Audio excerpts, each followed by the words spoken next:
Vamos a empezar con una cosa muy básica y es los fundamentos. Hay otra cosa, a veces miro en esta, tengo dos pantallas, ahora no os estoy mirando y ahora en teoría os estoy mirando. No os preocupéis, ¿eh? No es que sea tímido, es que como voy mirando de un sitio para otro, pues es muy aburrido tener la vista fijada así todo el tiempo mirando una cámara, ¿no? Entonces, bueno, ya veremos qué tal funciona. A lo mejor cuando me canse, creo que si hago así, a ver, no puedo hacer esto. No, bueno, es igual, no sé cómo apagarlo, ya lo apagaré si quiero, ¿no? Bueno, los fundamentos, ¿vale? Hay cosas básicas que ya tenéis que saber, que ya sabéis y que son importantes. Ahora iremos citando una serie de cosas, algunas de ellas las desarrollaremos bastante más profundamente, no sé, entre 2 o 3 semanas, pero lo importante ahora de estas primeras diapositivas es que tengáis en cuenta de que microbiología no es una área estanca, no es yo empiezo hoy y todo lo que he visto no lo necesito para nada. No, todo lo contrario. Es decir, hay un montón de conocimientos que habéis ido adquiriendo día tras día, años tras años, y que ahora son importantes. ¿De acuerdo? Entonces, esto será sencillamente un recordatorio rápido de lo que es importante o cosas que son importantes, pero lo importante es eso, es que tengáis en cuenta que las áreas, los conocimientos no están compartimentados. Tú necesitas lo que hacen los demás. ¿De acuerdo? Entonces, esta primera figura es clave, ¿vale? ¿Qué hay aquí? La estructura de la cadena de ADN, ¿de acuerdo? Y hay una serie de datos que, bueno, puede que os hayan pasado desapercibidos, pero son esenciales para el correcto funcionamiento de la célula, ¿vale? Bien, entonces aquí, ¿qué veis? Están los emparejamientos, la citosina siempre con la guanina, la adenina con la timina. ¿Qué pasa cuando hay un error y no se produce este emparejamiento? La célula tiene un pequeño problema porque esto no es estable, esto es estable. La adenina con la timina, la guanina con la citosina, ¿de acuerdo?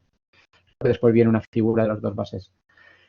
Y otra cosa, la estructura del ADN. Es decir, bueno, esto no es esto es un modelo hecho con bolitas, pero hay los datos importantes, que hay un surco mayor y un surco menor. Pero eran dos huequecillos que quedaban en la estructura. No, pues los surcos mayores y los surcos menores son muy importantes, por ejemplo, para la interacción de proteínas con el ADN, proteínas que van a ser relevantes para controlar la expresión. Entonces sí que importa el surco mayor y el surco menor. Y sí que importa cuán grande es el surco mayor, cuán pequeño es el surco menor. Porque esta estructura, así en este modelo, bueno, es como la describieron, pero puede ir cambiando. La conformación del ADN cambia dependiendo de la composición y principalmente dependiendo de las proteínas que interaccionan. Por lo tanto, esto es importante, esto es relevante y tenéis que tenerlo controlado. Pongo aquí unos datos de los tamaños, ¿vale? Porque también es interesante recordar estos números, ¿vale? Una vuelta son 10 pares de bases, tiene una longitud de 3,4 nanómetros, que sería 34 Armstrongs, y la anchura promedio de la cadena de ADN es de 2 nanómetros, unos 20 Armstrongs. ¿Vale? ¿Por qué es importante esto? Porque cuando se produce un error en la cadena, esto cambia. ¿Vale? Bueno, seguimos con lo de los emparejamientos. Bueno, aquí está la adenina, la timina, la guanina, la citosina. Recordad que el emparejamiento se produce con dos puentes de hidrógeno, adenina con timina, ¿vale? Esto es lo que mantiene estable la cadena, estos dos puentes de hidrógeno. Y en cambio, cuando hay una guanina y una citosina, aquí hay 3 puentes de hidrógeno, ¿vale? Esto, bueno, es cómo funciona la cadena de ADN y cómo está ensamblada, ¿de acuerdo? Pero esto resulta que en microbiología va a ser bastante importante, ¿vale? A lo mejor no es trascendental, pero es bastante importante. ¿Por qué? Bueno, pues pensad que es una cadena de ADN, tiene guaninas, citosinas, adeninas y timinas. Bueno, uno cuando piensa en una cadena de ADN dice, bueno, va a tener el 50% de cada. Y pues muy bien, pues sí, es lo lógico, ¿no? 50% de guaninas y citosinas, 50% de adeninas y timinas. Pero ¿qué pasa, por ejemplo, si tenemos pues un 90% de guaninas y citosinas y por tanto un 10% de parejas adeninas timinas? Si tenemos en una cadena de ADN 90% de guaninas y citosinas, tenemos un montón de puentes de hidrógeno. Mientras que si tenemos si tenemos muchas adeninas y timinas, tendríamos muy pocos puentes de hidrógeno. La misma longitud de cadena puede tener cadenas mucho más fuertes o mucho más débiles. Y esto para la célula va a ser importante.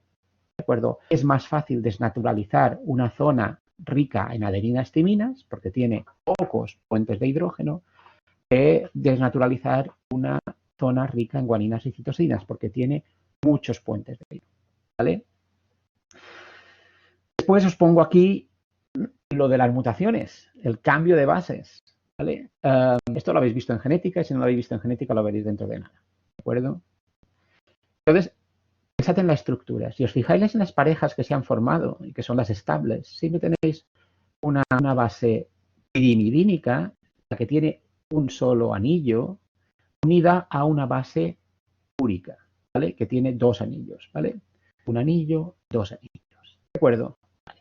Entonces, si se produce un error, una mutación, un cambio en una de las cadenas, porque la polimerasa se equivoca, ¿de acuerdo? Esto es lo que normalmente ocurre en cada célula, ¿vale? Un par de veces en cada ciclo celular. O sea que si no hubiese mutación, nosotros no estaríamos aquí, todavía seguiría habiendo la misma célula que se debió inventar en algún día, ¿de acuerdo? Pues esa molécula deja de ser estable, porque tenemos un error en el emparejamiento, ¿de acuerdo?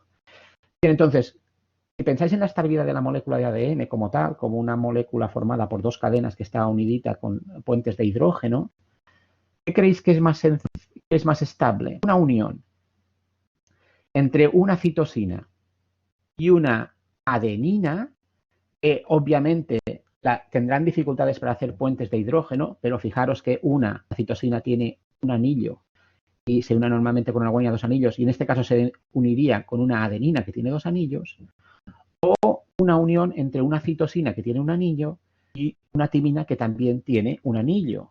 ¿De acuerdo? Recordad, a ver si puedo yo volver aquí, que el tamaño de esta hebra es de 20 Armstrongs y siempre se producen emparejamientos de dos anillos con un anillo, ¿vale? Entonces, si ocurre este cruce, es decir, esta guanina es sustituida por una timina, tenemos aquí que hay dos nucleótidos que son más pequeñitos, tienden a juntarse, ¿de acuerdo? Por atracción entre puentes de hidrógeno, ¿vale? Entonces, esa simetría de la cadena se pierde. ¿Vale? Y lo mismo, ¿qué pasa si en vez de sustituir esta guanina, sustituimos esta citosina y lo hacemos por una adenina? Entonces, aquí aparece una molécula con dos anillos, otra molécula en dos anillos, y tenemos una, digamos, protuberancia muy grande en la cadena de ADN. Es decir, que habrá una serie de cambios que no alterarán excesivamente el grosor de la cadena de ADN y otros cambios que sí alterarán el grosor de la cadena de ADN. Esto genera problemas en el funcionamiento de esa molécula, ¿de acuerdo? Por tanto, tenéis que tener en cuenta que hay una serie de cambios, como las transiciones, ¿de acuerdo? Que son menos dramáticos que las transversiones, ¿de acuerdo? Eso lo tenéis que tener presente, porque esto después, al final, es importante para interpretar determinados procesos que ocurren en el funcionamiento de la célula procariota, ¿vale? De acuerdo, por tanto, recordad esto, ¿vale? De hecho, bueno, esto es bastante reciente, ¿eh? Esto, si no recuerdo mal, cuando aparezcan artículos que creo que vale la pena que al menos sepáis que existen, os aparecerá aquí la referencia. He optado, o creo que optaré siempre en poner el DOI, porque así uno accede rápidamente con este número al artículo. Vale, ya lo tenemos aquí. Bien, pues en este paper ellos demuestran que un solo cambio en un nucleótido genera un cambio conformacional espectacular en la cadena de ADN que lo sufre, ¿de acuerdo?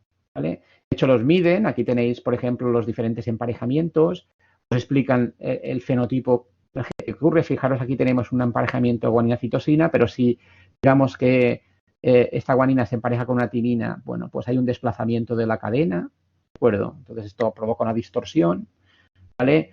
Fijaros aquí cómo se acorta, ¿de acuerdo? Y bueno, lo más importante, lo más relevante de este estudio es que el solo cambio en una molécula, en un nucleótido, provoca un cambio conformacional brutal, de hecho una rotación de la cadena de ADN, que ellos demuestran que es el equivalente a la interacción de una proteína que controla la regulación transcripcional de este promotor, ¿vale? Es decir, que puede sustituir el cambio de un nucleótido en una cadena, por tanto, afectando al emparejamiento con una conformación que controla la expresión de un gen, ¿de acuerdo? Bien, entonces, lo importante de esto es que los cambios no son demasiado buenos para la estabilidad de la molécula y puede generar, digamos, cambios fisiológicos importantes, ¿de acuerdo? Entonces vamos a tener que ir en determinados casos al detalle del nucleótido que forma parte de una determinada secuencia. Bien. Otra cosa importantísima a tener en cuenta siempre es que la replicación es semiconservativa. Esto también ya lo sabéis, ¿vale? ¿Esto qué quiere decir? Pues que una cadena de ADN se divide en dos y cada una de ellas sirve de copia para generar dos cadenas resultantes. Claro, es hacer copias, entonces si las copias son perfectas no hay cambio. Por tanto, todos los sistemas biológicos tienen generan defectos. Es decir, la replicación del ADN introduce sí o sí errores. Esos errores son las mutaciones. Y esas mutaciones son esenciales porque si no, una cadena de ADN no variaría con el tiempo. Si no varía con el tiempo, tenemos lo mismo que tenemos al principio. Por tanto, el cambio es imprescindible para ir, digamos, colonizando nuevos ambientes. Es decir, el primer momento en que se envió la replicación, se inventó la replicación fue básica porque permitía la multiplicación de una molécula, pero el cambio estaba inerte en ese proceso. ¿Por qué? Porque se necesitaba, digamos, cambiar para estar adaptado a las nuevas condiciones en las que tenía que ocurrir la vida en ese momento. Bueno, esto está ocurriendo a día de hoy, es decir, todos nosotros estamos cambiando, ¿de acuerdo? Muchas de las mutaciones vosotros sabéis que son o tienen una connotación negativa, ¿vale? Pensad en el cáncer en humanos, es decir, suelen ser errores que generan enfermedades. En bacterias, ¿qué ocurre? Bueno, yo entiendo que muchas de las mutaciones que ocurren, los cambios que ocurren, pues deben ser perjudiciales para la célula que los sufre.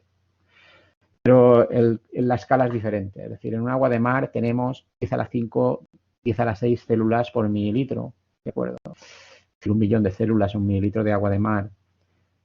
Si una de ellas al replicarse cambia y muere, pues quedan un montón. ¿De acuerdo? Sin embargo, ese pequeño cambio puede permitirle ser mejor que otra célula vecina. Y al ser mejor que otra célula vecina, tiene una ventaja. Y entonces coloniza mejor ese ecosistema que está ocupando.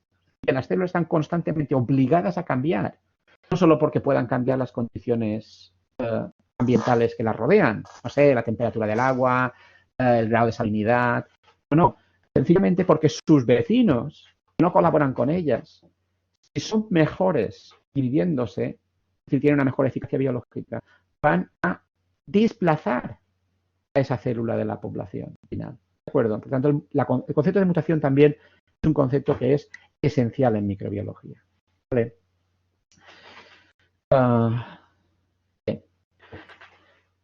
Y todo esto nos lleva después al dogma central de la biología molecular, ¿vale? La replicación es la encargada de replicar el material genético y después ese material genético se transcribe para dar lugar a ARNs y los ARNs, en este caso los mensajeros, se traducen a proteínas, que son digamos, los agentes que realizan al final el trabajo, ¿de acuerdo? ¿Vale? Entonces es importante que tengáis presente esto y que este concepto lo relacionamos después con el concepto de mutación, ¿vale? Entonces, no sé si es lo que viene ahora. Bueno, ahora primero vienen dos figuritas así para recordaros. Hay dos tipos de células, las eucariotas y las procariotas, ya lo sabéis, ¿de acuerdo? Y que, bueno, este es un esquemita del Brock de una célula eucariota.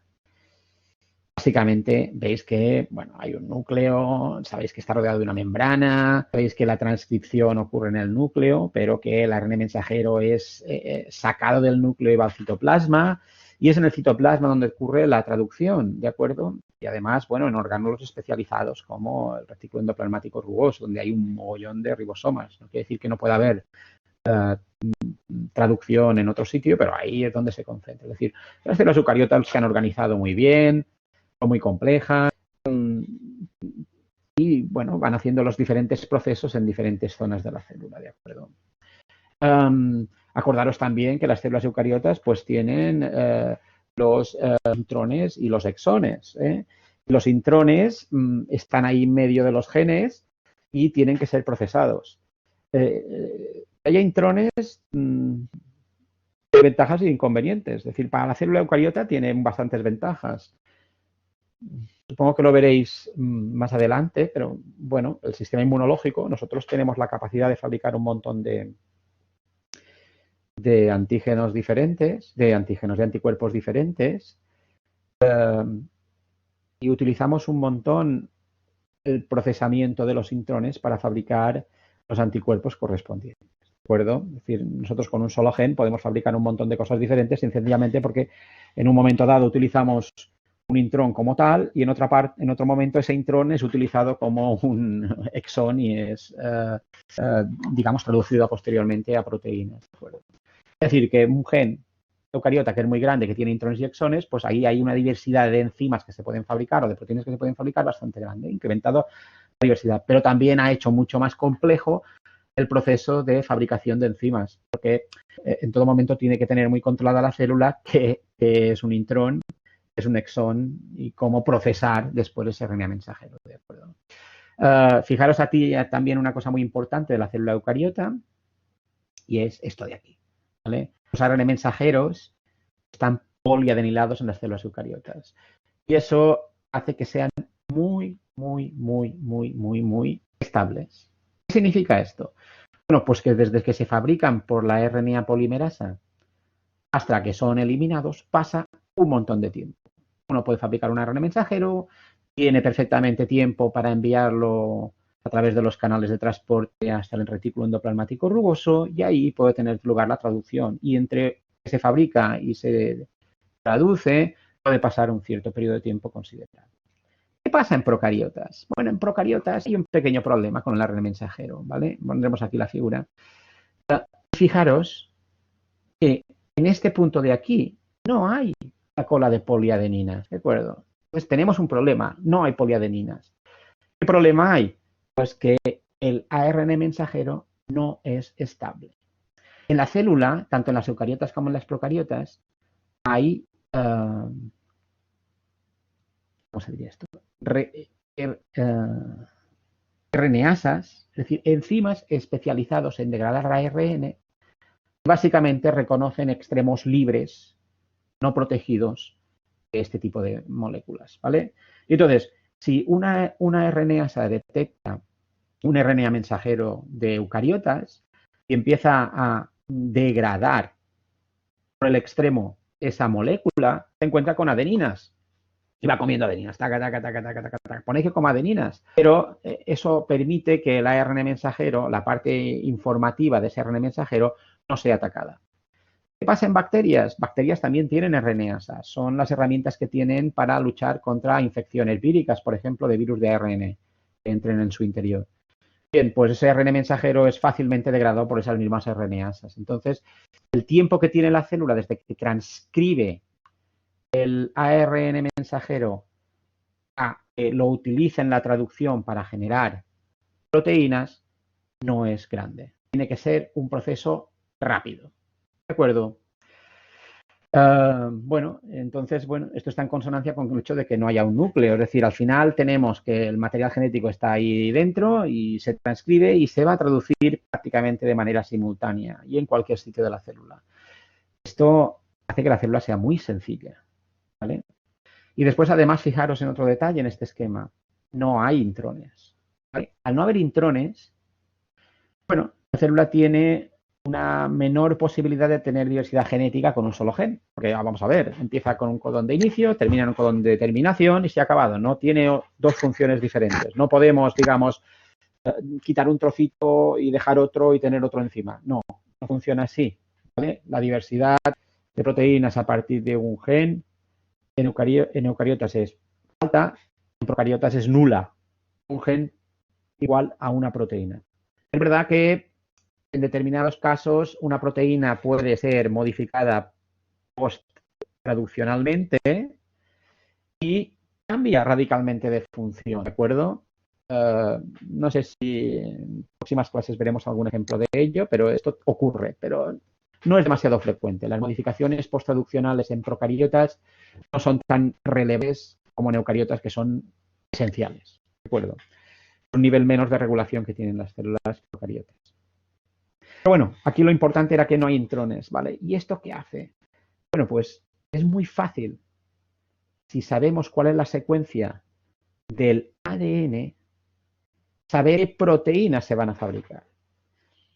Aquí me lleva al final de esta charla, que bueno, todo llegará, ¿no? Pero al final de esta charla, en donde veréis que uno de los aspectos esenciales que han revolucionado la microbiología a día de hoy es el análisis genómico. Lo fácil que tenemos los microbiólogos para secuenciar un genoma, porque son pequeños, y para entender qué está codificado en ese genoma. ¿De acuerdo? Por tanto, tener claros todos estos procesos es esencial para la microbiología.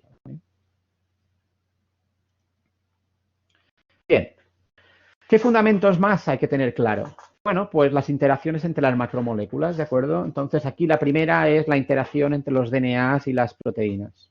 ¿Vale? El ADN está ahí, sabéis que hay proteínas que interaccionan con el ADN, la RNA polimerasa es uno de ellos, de hecho es un complejo multiproteico o multipeptídico que realiza una función, la RNA polimerasa lo mismo, ¿de acuerdo? Pero hay una serie de proteínas que interaccionan con el ADN y son esenciales para su funcionalidad y que no son ejemplos tan básicos como la DNA polimerasa o la RNA polimerasa. Y aquí hay dos ejemplos, son las proteínas HU, las proteínas FIS, ¿de acuerdo?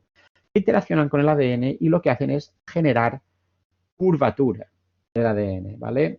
Yo creo que el ejemplo más espectacular es este de aquí. Esto es una cristalografía, un análisis cristalográfico de el represor LAC que reconoce específicamente dos secuencias que se encuentran en el promotor LAC y lo que hace al reconocerlas específicamente es generar esta estructura en el ADN. Y esto es esencial, ¿vale?, para bloquear el uso de este promotor. Es decir, que cuando el represor LAC está anclado al promotor, la estructura que veis es esta de aquí.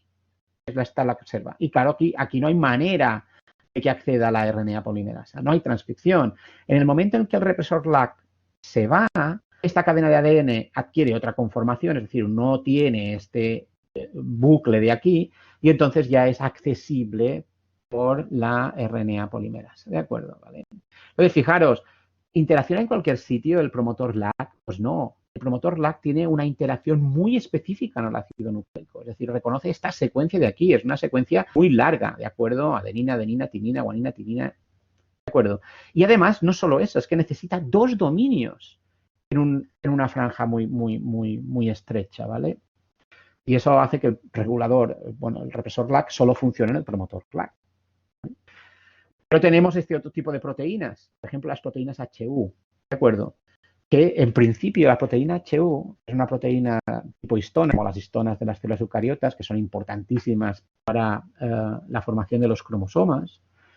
Bueno, pues parece ser que se interacciona de manera inespecífica con el ADN. ¿Y qué hace? Bueno, pues generar curva. Es decir, hace lo mismo que aquí. Aquí ha generado una curva aquí, ¿no? Es que es una curva muy acentuada. Bueno, pues esto es lo que hace la HU. Aquí tenéis la cadena de ADN y veis, la ha doblado un poquito. Fijaros aquí este surco, como se ha abierto más de lo normal, y esto se ha comprimido. ¿De acuerdo? Esto es lo que hace la proteína HU. Parece ser que reconoce, entre comillas, inespecíficamente a la cadena de ADN. De hecho, es un poco falso porque ahí es importante la estructura que presentan los surcos mayores y menores, ¿de acuerdo? Pero bueno, si no me acuerdo si lo comentamos más adelante o no. Ahora quedaros con que hay proteínas que interaccionan específicamente con el ADN y que generan curva. Y eso va a ser importante para el funcionamiento de la célula, como veremos más adelante, ¿de acuerdo? Y otros términos intermedios sería esta de aquí, la proteína Phi, sí que reconoce una secuencia de ADN bastante más corta, ¿vale? Pero es una interacción específica entre una proteína y también entre una secuencia de ADN y también, obviamente, genera curva. Y estas curvas son importantes para el funcionamiento. Por tanto, quedaros que la interacción DNA-proteína es esencial para el control de la célula procariota. ¿Vale? Y también son esenciales las interacciones proteína-proteína, ¿vale? Bueno, esto ya lo sabemos a determinados niveles. Por ejemplo, la DNA polimerasa no es una enzima, un solo péptido, es un montón de péptidos que se juntan para formar una enzima que hace una sola cosa. Pero no me estoy refiriendo, ¿vale? Me estoy refiriendo a este tipo de ejemplos, como por ejemplo el expresoma de las células procariotas, ¿vale? ¿Qué es el expresoma de las células procariotas? El expresoma de las células procariotas es un macrocomplejo proteico que está formado por el ribosoma, ¿vale? Que lo tenéis aquí, la subunidad pequeña del ribosoma, la subunidad 30S, el ribosoma, la subunidad grande, el 50S, por lo tanto, esto que está aquí en amarillo y azul sería el ribosoma, ¿vale? Y la RNA polimerasa, ¿vale? Están unidas específicamente gracias a la acción de otra proteína, que es la proteína NUSG, ¿de acuerdo? Esto lo que hace es que el ADN es procesado por la RNA polimerasa, se genera el ARN mensajero que directamente es introducido en el ribosoma. Por tanto, la transcripción y la traducción del material genético en las células procariotas ocurre de manera acoplada, ¿de acuerdo? Esto es lo que se conoce como el acoplamiento entre la transcripción y la traducción, ¿vale? Y es un acoplamiento que en estos casos es un contacto íntimo entre proteínas. Y esto es esencial para el funcionamiento correcto de las células. Hace muchos años que se conoce lo del acoplamiento entre la transcripción y la traducción. Esto es una imagen clásica, aparece en el Brock, en donde vosotros veis el ADN, veis que aquí hay la RNA polimerasa, ¿de acuerdo? Que ahí sale el ARN mensajero, aquí tendríais un ARN mensajero, ¿vale? ¿De acuerdo? Y sobre él están los ribosomas. Y hay un montón de ribosomas, por eso se llama esto como un polirribosoma, porque a partir de una cadena de ARN mensajero, antes de que sea degradada por las RNasas, pues se fabrican un montón de copias de los péptidos que están codificados en ellos, ¿de acuerdo? Bueno, esto hace muchos años que se conocía.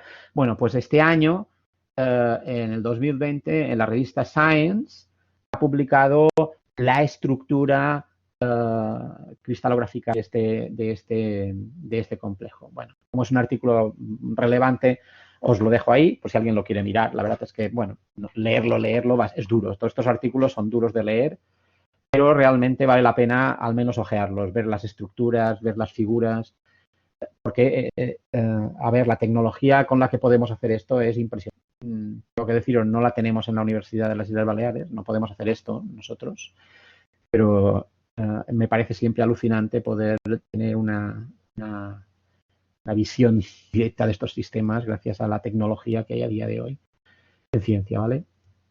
Bueno, pues fijaros, interaccionan el ribosoma, un pedazo de complejo macromolecular, con la RNA polimerasa, ¿vale? Pero no solo eso, es que aquí delante hay los ARN de transferencia que se meten dentro. Está el ARN mensajero, no lo vemos, ¿no? Pero está por ahí. O sea, esto aquí en teoría tendrías el canalito donde se mete el ARN y esto va por aquí. ¿De acuerdo? Y tendríais una proteína que media esta interacción. Veremos más adelante de que en procariotas no toda la transcripción está acoplada, no toda la traducción está acoplada a la transcripción. Esto es lo que mayoritariamente ocurre con, por ejemplo, Escherichia coli creciendo de manera rápida, pero a veces cuando las células crecen lentos el sistema cambia un poquito, ¿de acuerdo? Y después veréis que hay ejemplos como Bacillus subtilis, que los comentaré más adelante, en donde parece ser que es muchísimo más importante un desacoplamiento de estos dos procesos por cómo funciona esa célula por ejemplo, en Escherichia coli, en donde la mayor parte de la traducción está acoplada a la transcripción. Es decir, no todas las células son iguales. Ahora, el dogma, lo normal, lo que, digamos, llevamos arrastrando hasta este tiempo, es esto, es el acoplamiento entre la transcripción y la traducción, que se entendía como esto de aquí, ¿vale? En donde simultáneamente, inmediatamente que se, digamos, fabricaba el ARN mensajero, ya empezaban a incorporarse los ribosomas, pero si os fijáis, aquí tenemos una cadenita, es decir, que solo hay una molécula de ARN polimerasa y por ejemplo, ribosoma no está en contacto íntimo con esta RNA polimerasa, pero sin embargo, lo que se ha demostrado es que realmente hay un contacto íntimo entre estas dos cosas, ¿vale? O al menos lo puede haber. Bien. Vale, y entonces, bueno, vamos a ver con cositas con un poquito más de detalle, ¿vale? Son y 45, llevamos, sí, eso, 45 minutos de clase, todavía tenemos unos cuantos minutillos. Y bueno, es recordaros unos cuantos conceptos que también profundizaremos más adelante, ¿vale? lo primero, la primera cadena, lo que es el gen, ¿vale? Aquí tenemos la cadena de ADN de 5'3', de 5'3', ¿de acuerdo? Y detectamos un gen. Fijaros que los genes se detectan en el sentido de lectura de 5'3', porque es el sentido en el que se fabrica el ARN mensajero, ¿vale? Hay una serie de partes importantes en un gen, después lo veremos con más detalle, pero está en el promotor, el sitio de inicio de la transcripción, el sitio de unión al ribosoma o RBS y el gen propiamente dicho, que empieza por un codón de inicio y en principio, bueno, termina con un codón de terminación, ¿de acuerdo? Entonces, ¿qué es lo que ocurre cuando se transcribe? Bueno, primero habrá la subunidad sigma de la RNA polimerasa que reconocerá específicamente al promotor y se anclará a él, ¿de acuerdo? Y cuando esto ocurre, se estabiliza la subunidad sigma en la RNA polimerasa, se ancla el resto de la RNA polimerasa, ¿de acuerdo? Que es la RNA polimerasa, digamos, funcional, es la que realmente polimeriza ARN, ¿vale? Y a partir de ahí empieza a migrar sobre la cadena de ADN, ¿vale? Que utiliza como molde. ¿Vale? Fijaros que empieza a migrar, se desnaturaliza la hebra de ADN y se fabrica una nueva cadena de ARN mensajero, ¿de acuerdo? Siguiendo la complementariedad de bases. ¿Vale? Fijaros que no se inicia en el promotor, sino que se inicia un poquito más adelante y este punto, el primer nucleótido que se incorpora en el ARN mensajero, es el nucleótido que se conoce como el punto +1. Y básicamente, si os fijáis, es donde físicamente termina la RNA polimerasa y donde empieza el centro activo de la enzima. ¿De acuerdo? Entonces empieza a polimerizarse y fijaros que el ARN mensajero que se fabrica es el gen propiamente dicho y una secuencia previa al gen, ¿vale? Cadena abajo del codón de inicio, este es el codón de inicio, por tanto, cadena abajo, codón de inicio, cadena abajo, pues que también se transcribe. Y va a ser muy importante, porque aquí es donde va a empezar el siguiente proceso, que es la traducción. Aquí tenemos el ARN mensajero, ¿vale? Y, bueno, pues digamos aquí empezaría la traducción, ¿vale? ¿Qué es importante la traducción? Bueno, pues esto de aquí, el RBS. Esta secuencia, que está entre nucleótidos, veréis un poquito más grande, ¿no? Pero esta secuencia es esencial, porque esta secuencia es la que permite el anclaje del ribosoma. El ribosoma no se ancla en cualquier sitio. El ribosoma se ancla específicamente al sitio de unión al ribosoma. Y lo que se ancla específicamente al sitio de unión al ribosoma es la subunidad pequeña del ribosoma, no la subunidad grande, la subunidad pequeña del ribosoma. Es decir, los ribosomas en el interior de la célula están sueltos, estas subunidades. Solo son funcionales cuando se ensamblan y solo se ensamblan cuando se ha reconocido específicamente un ARN mensajero para ser traducido. Todo está perfectamente controlado. Se ancla la subunidad pequeña del ribosoma y solo en este momento se permite el anclaje de la subunidad grande del ribosoma. Y a partir de aquí, el ribosoma irá procesando. Fijaros cómo lo he dibujado. He dibujado que la subunidad pequeña reconoce el RBS, se ancla la subunidad grande y fijaros dónde cae el sitio A del ribosoma, ¿vale? Justo en donde está el codón de inicio, ¿vale? Es decir, que esto también tiene que ocurrir. El ribosoma no va buscando el codón de inicio, sino que el ribosoma, la estructura del ribosoma perfectamente encaja con el codón de inicio. Esa perfección tiene una cierta oscilación. Cuanto mejor encaje, mejor es la traducción. Cuanto peor encaje, peor va a ser el inicio de la traducción, ¿de acuerdo? Pero lo importante es que aquí lo tenéis, ¿vale? Esto es lo que marca un gen. Un gen no está marcado por dónde empieza y dónde termina. Un gen está marcado por dónde empieza y dónde termina, porque es importante esto, pero también dónde está el RBS y cómo reconoce el ribosoma ese codón de inicio. ¿Vale? De acuerdo. De hecho, las herramientas informáticas que se utilizan para identificar genes en procariotas no solo se basan en el codón de inicio y en el codón de terminación. Vosotros haréis un trabajo de identificación de genes en una secuencia y utilizaréis como criterio único este, porque es el más sencillo, estamos empezando, ¿vale? Pero tened en cuenta que el RBS es importante y la distancia entre esa secuencia que es el RBS y el primer codón también es esencial, porque el ribosoma es uno y tiene una estructura y tiene unos huecos y no sirve. Esos huecos no se pueden desplazar, ¿de acuerdo? Por tanto, ese criterio de cómo es el RBS y cuál es la distancia entre el RBS y el codón de inicio también es esencial para controlar la traducción, ¿vale? A partir de ahí, ¿qué pasa? Bueno, pues que se mete los ARN de transferencia con los aminoácidos, ¿vale? Y eso, pues, es importante. Ahí tenemos el código genético, ¿vale? Entonces se van incorporando y en primero que aquí en este ejemplo se incorpora es una metionina, después una serina, tirionina, metionina, leucina, isoleucina, glicina, tirosina, serina, etcétera, etcétera, etcétera, hasta encodar un codón de stop. ¿Siguiendo qué pauta? La del código genético, ¿vale? Entonces me vuelvo al anterior, lo tengo aquí un poquito más grande, y este es el código genético, ¿vale? Yo no digo que lo tengáis que aprender, obviamente no. Yo recuerdo que en clase de bioquímica, cuando hice la carrera, me lo hicieron aprender, ¿vale? Bueno, me acuerdo de algunos. Ahora ya, pues no, porque la verdad es que no tiene ningún sentido aprenderlo de memoria porque lo tienes aquí, ¿vale? Pero sí que hay una serie de cosas que uno tiene que saber, ¿vale? Importantísimo, los codones de inicio. En principio, hay uno, la ATG, pero es falso, ¿vale? Hay dos, no, tres codones de inicio realmente reconocidos, al menos en Escherichia coli, que es donde se ha estudiado el tema. Es verdad que la ATG, AUG en el ARN mensajero, es el codón de inicio mayoritario. En Escherichia coli, el 83% de los genes inician su traducción en un codón de inicio AUG, ¿vale? Pero si os fijáis, el 14% de los genes incorporan o utilizan como codón de inicio el GTG, ¿vale? EUG en el ARN mensajero. ¿Qué codifica? Fijaros, para una valina. ¿De acuerdo? Y finalmente tenemos este 3% que es el UG. ¿Dónde tenemos el UG? El UG está aquí, es una leucina. Es decir, que hay tres posibilidades de inicio. La mayoritaria es ATG, pero después tendríamos GUG y UG, que también son importantes. ¿Vale?